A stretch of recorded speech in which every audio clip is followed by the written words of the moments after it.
What makes this case so difficult for many people to accept isn't just the tragedy itself, it's the unanswered questions that continue to surround it. And I'm sorry, but the whole, well, I thought he got on another boat, I didn't realize he was missing. Yeah, that's not sitting right with me, because what do you mean you let your friend just get on a random ass fucking boat? And everybody's in the comments like, oh, well, we boat hop. This is normal. Nobody thought to go with them.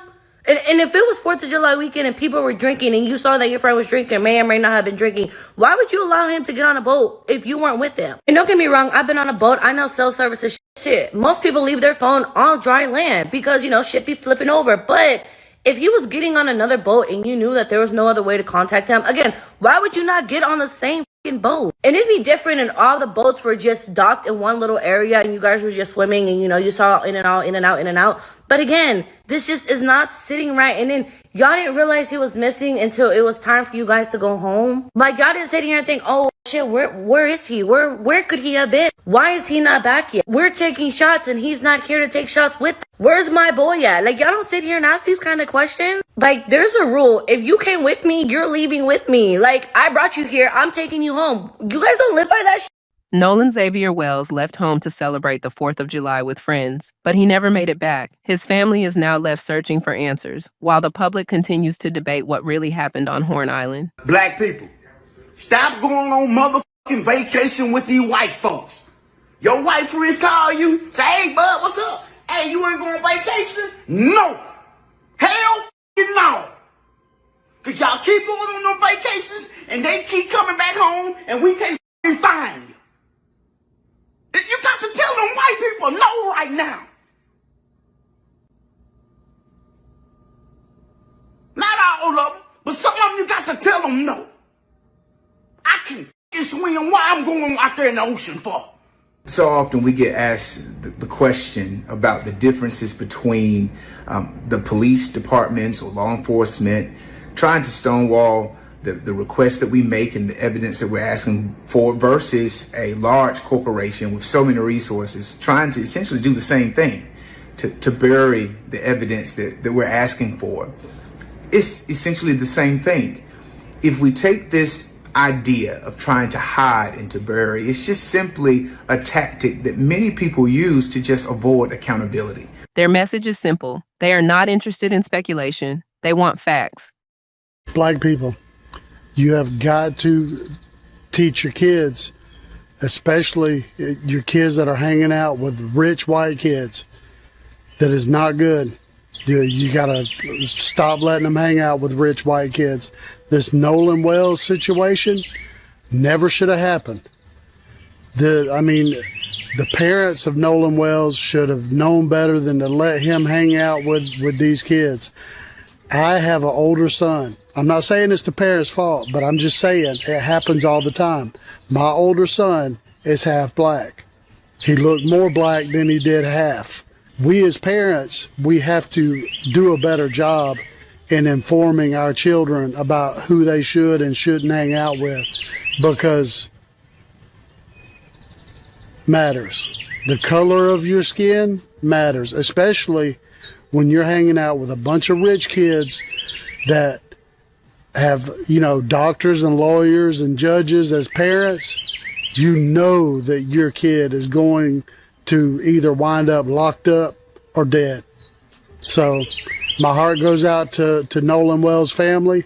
I really hate that it happened to him, but you gotta protect your children, because white people will kill your children at the drop of a hat. That's just the way it is, especially these entitled little rich white kids. Online, many people have questioned how Nolan could have been left behind while everyone else returned safely. Others are asking whether everyone who was present has provided a complete account of the events that unfolded that day. Nobody knows what happened to Nolan. Nobody remembers what happened. He went into the woods with a girl and we don't know what happened. So why did y'all leave him? Because I need it to be known that the one fact that we got for sure is they didn't report that baby missing until they got back home. They didn't call when they were getting ready to pack up the boat and come back home and realize, hey, we can't find Nolan. We've been looking for him for an hour. Come help us find him. They didn't report it until they got back home. Those questions have fueled intense public discussion, but they are not yet answered by the official investigation. So the same thing that happened to Nolan Wells almost happened to me. I think I was like 22 years old working at Texas Roadhouse. You know what I mean? Young, silly.